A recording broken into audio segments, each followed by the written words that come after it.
The Fortunate Youth by William Johnla.Brought. Chapter 20. Hickney Heath blazed with excitement. It is not every day that a thrill runs through a dull London borough. Not even every election day. For a London borough, unlike a country town, has very little corporate life of its own. You cannot get up as much enthusiasm for Kilburn, say, as a social or historical entity, as you can for Winchester or Canterbury. You may perform civic duties if you are public-spirited enough, with business-like zeal. And if you are borough councillor, you may be proud of the nice new public baths which you have been instrumental in presenting to the community.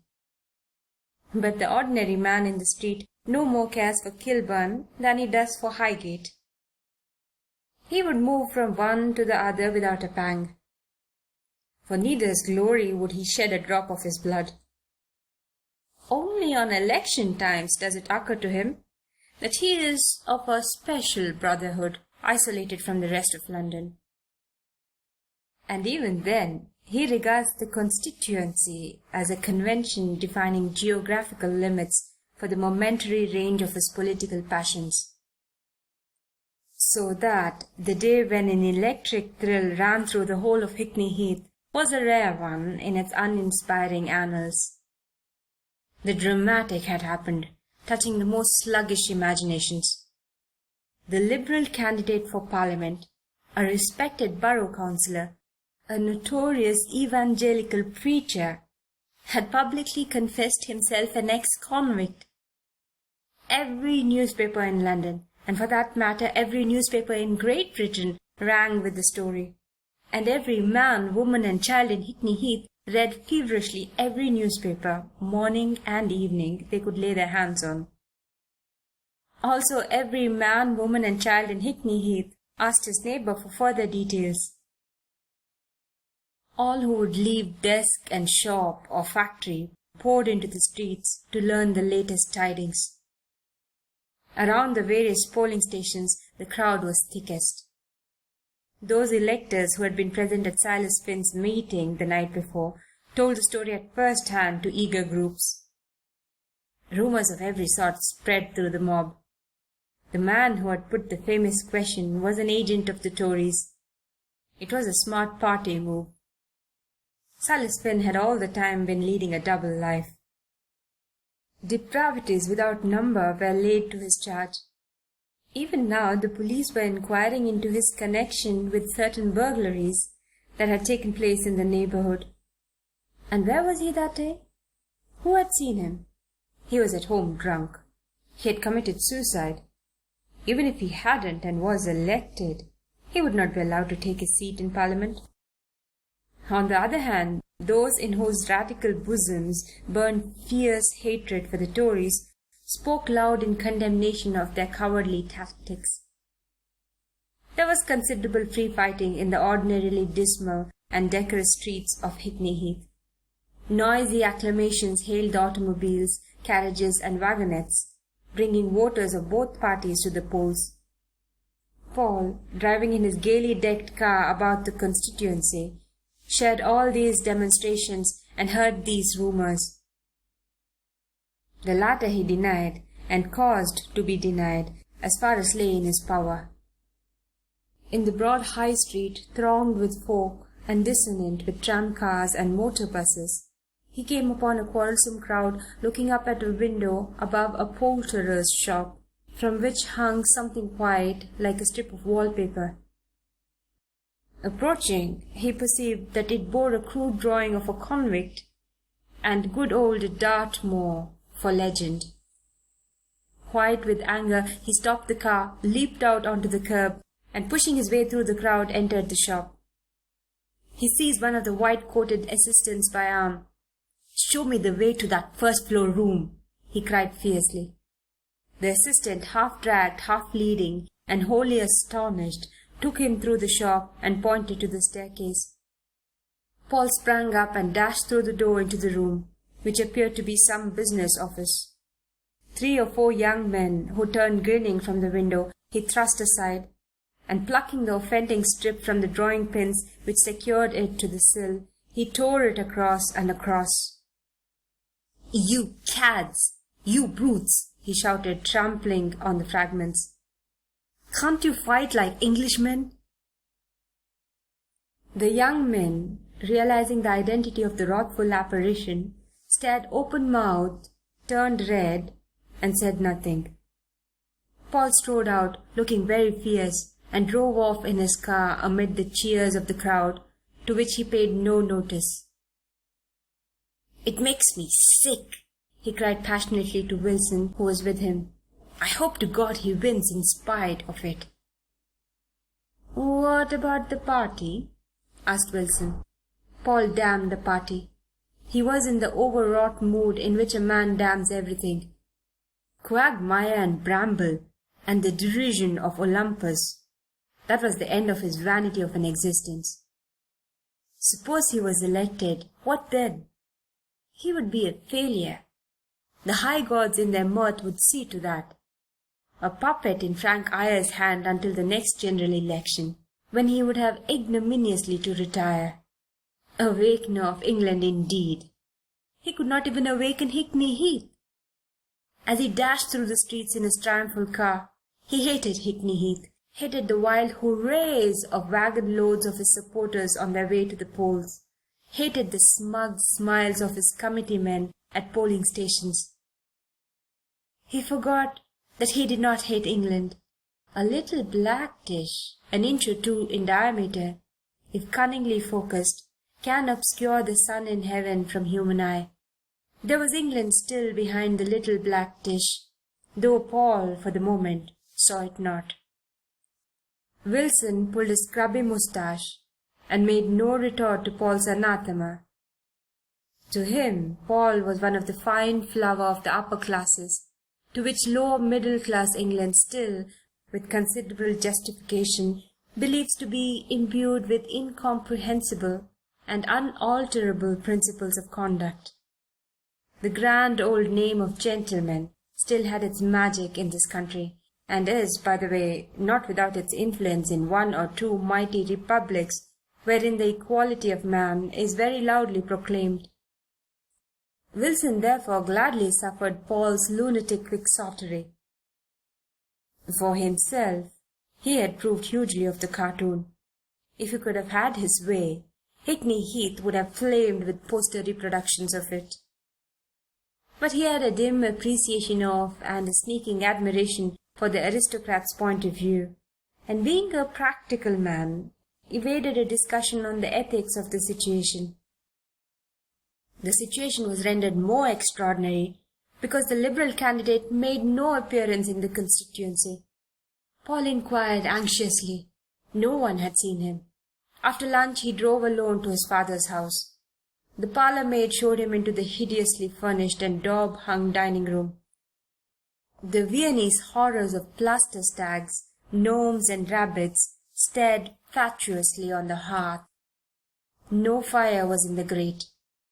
Very soon Jane entered, tidy, almost matronly in buxom primness, her hair as faultless as if it had come out of a convoluted mould, her grave eyes full of light. She gave him her capable hand. "It's like you to come, Paul." "It's only decent. My father hasn't shown up. What's the matter with him?" "It's a bit of a nervous breakdown," she said, looking at him steadily. "Nothing serious. But the doctor I sent for him says he had better rest. And his committee people thought it wiser for him not to show himself." "Can I see him?" "Certainly not." A look of alarm came into her face. "You're both too excited. What would you say to him?" "I'd tell him what I feel about the whole matter." "Yes, you would fling your arms about, and he would talk about God, and a precious lot of good it would do to anybody." "No, thank you. I am in charge of Mr. Finn's health." It was the old Jane, so familiar. "I wish," said he with a smile, "I wish I had had your common sense to guide me all these years. If you had, you would now be a clerk in the city earning 30 shillings a week." And perhaps a happier man. Bosh, my dear Paul, she said, shaking her head slowly. Rot, rubbish. I know you too well. You adding up figures at 30 shillings a week with a common-sense wife. For I suppose you mean that mending your socks and rocking the cradle in a second-floor back in Hickney Heath. No, my dear. She paused for a second or two, and her lips twitched oddly. Common sense would have been the death of you. He laughed in spite of himself. It was so true. Common sense would have screwed him to a 30 shillings a week desk. The fantastic had brought him to that very house, a candidate for Parliament in a 1,000-guinea motor car. On the other hand, and his laughter faded from his eyes, the fantastic in his life was dead. Henceforward, common sense would hold him in her cold and unstimulating clasp. He said something of the sort to Jane. Once more she ejaculated, "Rot, rubbish, and bosh!" And they quarrelled, as they had done in their childhood. "You talk as if I didn't know you inside out, my dear Paul," she said in her clear, unsmiling way. "Listen, all men are donkeys, aren't they?" For the sake of argument, I agree. Well, there are two kinds of donkeys. One kind is meek and mild, and will go wherever it is driven. The other, in order to get along, must always have a bunch of carrots dangling before its eyes. That's you. But confound it all, he cried. I have lost my carrots. Can't you see? I'll never have any carrots again. That's the whole damn tragedy. For the first time she smiled, the smile of a woman wiser in certain subtle things than the man. My dear, she said, carrots are cheap. She paused for an instant and added, Thank God. Paul squeezed her arms affectionately, and they moved apart. He sighed. They are the most precious things in the world, said he. The most precious things in the world are those which you can get for nothing, said Jane. You are a dear, said he, and a comfort. Presently he left her and returned to his weary round of constituency, feeling of stouter heart, with a greater faith in the decent ordering of mundane things. A world containing such women as Jane and Ursula Winwood possessed elements of sanity. Outside one of the polling stations, he found Barney Bill holding forth excitedly to a knot of working men. He ceased as the car drove up and cast back a broad, proud smile at the candidate's warm greeting. I got up the old bus, so nice and proper, with all your colours and posters, and it would have been a spectacular diorama for these here poor people. But you know for why I didn't bring it out today, don't you, Sonny? I know, dear old friend, said Paul. I hadn't the cart to. What were you speechifying about when I turned up? Barney Bill jerked a backward thumb. I was telling this pack of cowardly radicals that though I have been a Tory born and bred for 60-odd years, and though I have voted for you, Silas Finn, for all he was in prison, while most of them were sucking wickedness and radicalism out of nature's founts, is just as good a man as what you are. They were saying, you see, they are radicals, but on account of Silas being blown upon, they was going to vote for you. So I tells them, I says, Mr. Savelli would scorn your dirty votes. If you feel low and radical, vote radical. Mr. Savelli wants to play fair. I know both of them, I says. Both of them intimately. And they begins to laugh, as if I was talking through my heart. Anyway, they see now I know you, Sonny. Paul laughed and clapped the loyal old man on the shoulder. Then he turned to the silent but interested group. Gentlemen, said he, I don't want to inquire on which side you are, but you can take it from me that whatever my old friend Mr. Simmons says about Mr. Finn and myself is the absolute truth. If you're on Mr. Finn's side in politics, in God's name, vote for him. He's a noble, high-souled man, and I'm proud of his private friendship." He drew Barney Bill apart. "You are the only Tory in the place who can try to persuade people not to vote for me. I wish you would keep on doing it." "I've been a-doing of it ever since the polls opened this morning," said Barney Bill. Then he cocked his head to one side and his little eyes twinkled. "It is an upside-down way of fighting an election to persuade people not to vote for you, isn't it?" "Everything is topsy-turvy with me these days," Paul replied. "So we've just got to stand on our heads and make the best of it." And he drove off in the gathering dusk. Night found him in the great chamber of the town hall with his agent and members of his committee. Present, too, were the Liberal agent and the members of the Liberal committee. At one end of the room sat the mayor of the borough in robe and chain of office, presiding over the proceedings. The returning officer and his staff sat behind long tables on which were deposited the sealed ballot boxes brought in from the various polling stations. And these were emptied and the votes were counted, the voting papers for each candidate being done up in bundles of 50. Knots of committeemen of both parties stood chatting in low voices. In an ordinary election, both candidates would have chatted together, in 99 cases out of 100 about golf, and would have made an engagement to meet again in milder conflict that day week. But here Paul was the only candidate to appear, and he sat in a cane-bottomed chair apart from the lounging politicians, feeling curiously an interloper in this vast, solemn and scantily filled hall. He was very tired, too tired in body, mind and soul to join in the small talk of Wilson and his bodyguard. Besides, they all wore the air of anticipated victory, and for that he held them in detestation. He had detested them the whole day long. The faces that yesterday had been long and anxious, today had been wreathed in smirks. Wherever he had gone, he had found promise of victory in his father's disgrace. Passionately, the young man, fronting vital issues, longed for his own defeat. But for the ironical interposition of the high gods, it might have been so different. Any other candidate against him, he himself buoyed up with his own old glorious faith, his princess dazzling meteor illuminating the murky streets.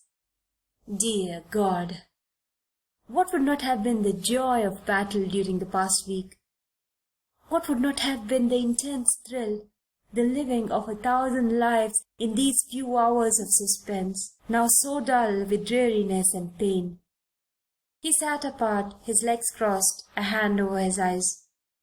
Wilson and his men, puzzled by his apparent apathy, left him alone. It is not much use addressing a mute and wooden idol, no matter how physically prepossessing. The counting went on slowly, relentlessly, and the bundles of 50 on each side grew in bulk, and Paul's side bulked larger than Silas Finn's. At last Wilson could stand it no longer. He left the group with which he was talking and came to Paul. "We are far ahead already," he cried excitedly. "I told you last night would do the trick." "Last night," said Paul, rising and stuffing his hands in his jacket pockets, "my opponent's supporters passed a vote of confidence in him in a scene of tumultuous enthusiasm."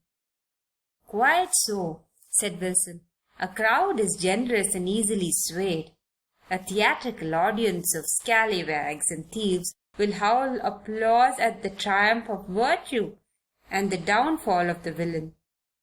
And each separate member will go out into the street and begin to practice villainy and say, 'To hell with virtue.' If last night's meeting could have polled on the spot, they would have been as one man. Today they are scattered and each individual revises his excited opinion. Your hard-bitten radical would sooner have a self-made man than an aristocrat to represent him in Parliament. But damn it all, he'd sooner have an aristocrat than an ex-convict." "But who the devil told you I am an aristocrat?" cried Paul. Wilson laughed. "Who wants to be told such an obvious thing? Anyhow, you've only got to look, and you will see how the votes are piling up." Paul looked and saw that Wilson spoke truly. Then he reflected that Wilson and the others who had worked so strenuously for him had no part in his own personal depression. They deserved a manifestation of interest, also expressions of gratitude. So Paul pulled himself together and went amongst them, and was responsive to their prophecies of victory. Then, just as the last votes were being counted, an official attendant came in with a letter for Paul. It had been brought by messenger. The writing on the envelope was Jane's. He tore it open and read, "Mr. Finn is dying. He has had a stroke. The doctor says he can't live through the night. Come as soon as you can. Jane." Outside the town hall, the wide street was packed with people. Men surged up to the hollow square of police guarding the approach to the flight of steps and the great entrance door. Men swarmed about the electric standards above the heads of their fellows. Men rose in a long tier with their backs to the shop fronts on the opposite side of the road. In spite of the raw night, the windows were open, and the arc lights revealed a ghostly array of faces looking down on the mass below, whose faces in their turn were lit up by the more yellow glare streaming from the doors and uncurtained windows of the town hall. In the lobby behind the glass doors could be seen a few figures going and coming, committeemen, journalists, officials. A fine rain began to fall, but the crowd did not heed it. The mackintosh capes of the police glistened. It was an orderly crowd, held together by tense excitement, all eyes fixed on the silent, illuminated building whence the news would come. Across one window on the second floor was a large white patch, blank and sphinx-like. At right angles to one end of the block ran the high street, and the tall blazing trams passed up and down, and all eyes in the trams strained for a transient glimpse of the patch, hoping that it would flare out into message. Presently a man was seen to dash from the interior of the hall into the lobby, casting words at the waiting figures who clamoured eagerly and disappeared within, just as the man broke through the folding doors and appeared at the top of the steps beneath the portico. The great crowd surged and groaned, and the word was quickly passed from rank to rank. "Savelli! 1,370 majority!" And then there burst out wild cheers, and the crowd broke into immediate little waves like a choppy sea. Men danced and shouted and clapped each other on the back, and the tall facade of the street opposite the hall was aflutter. Suddenly the white patch leaped into an illumination, proclaiming the figures. Savelli, 6,135. Finn, 4,765. Again the wild cheering rose, and then the great double windows in the center of the first floor of the town hall were flung open, and Paul, surrounded by the mayor and officials, appeared. Paul gripped the iron handrail and looked down upon the tumultuous scene, his ears deafened by the roar, his eyes dazed by the conflicting lights and the million swift reflections from moving faces and arms and hats and handkerchiefs. The man is not born who can receive unmoved a frenzied public ovation. A lump rose in his throat. After all, this delirium of joy was sincere. He stood for the moment the idol of populace. For him this vast concourse of human beings had waited in rain and mud, and now became a deafening, seething welter of human passion. He gripped the rail tighter and closed his eyes. He heard, as in a dream, the voice of the mayor behind him. "Say a few words. They won't hear you, but that doesn't matter." And then Paul drew himself up, facing the whirling scene. He sought in his pocket and suddenly shot up his hand, holding a letter, and awaited a lull in the uproar.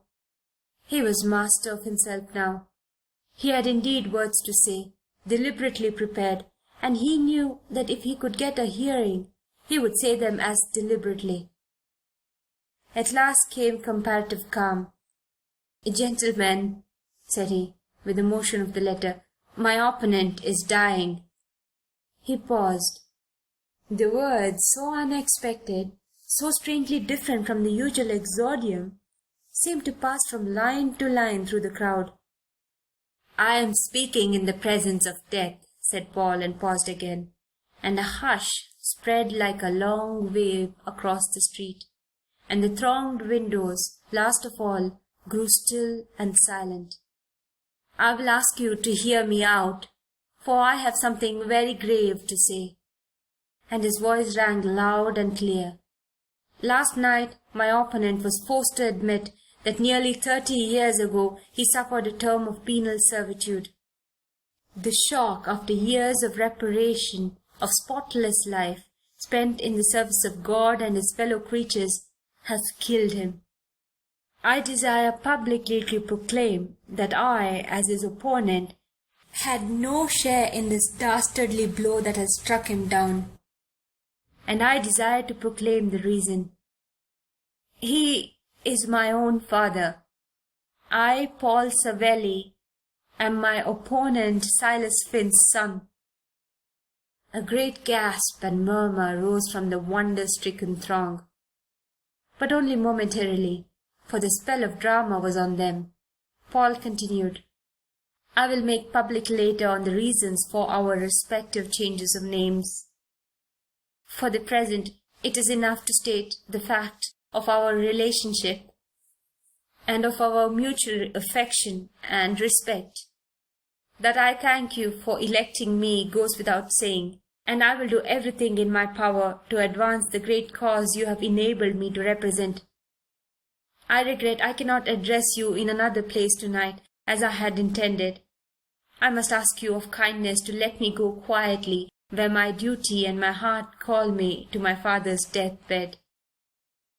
He bowed and waved a dignified gesture of farewell, and turning into the hall, met the assemblage of long, astounded faces.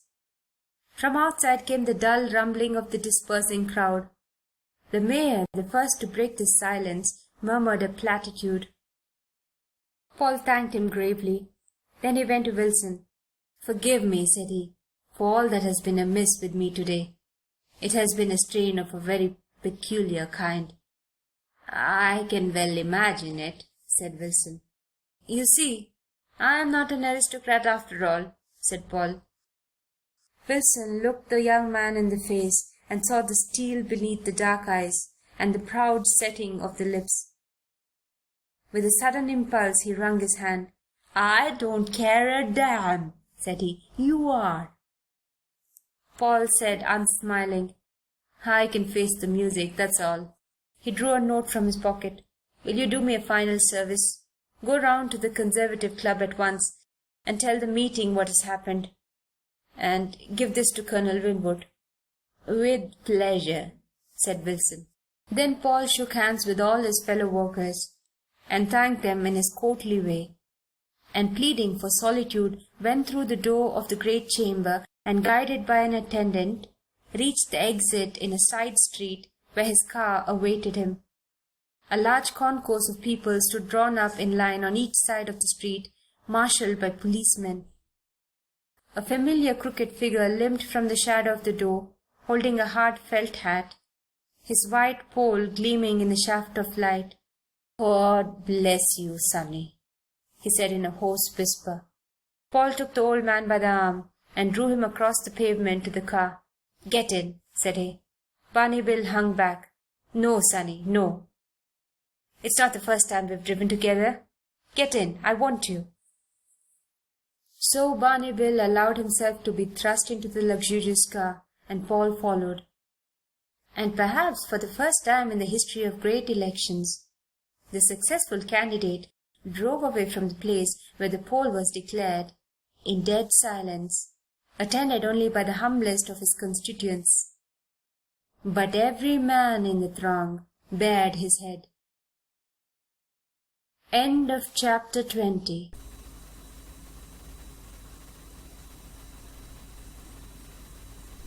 The Fortunate Youth by William Johnla.Brought. Chapter 20. Hickney Heath blazed with excitement. It is not every day that a thrill runs through a dull London borough. Not even every election day. For a London borough, unlike a country town, has very little corporate life of its own. You cannot get up as much enthusiasm for Kilburn, say, as a social or historical entity, as you can for Winchester or Canterbury.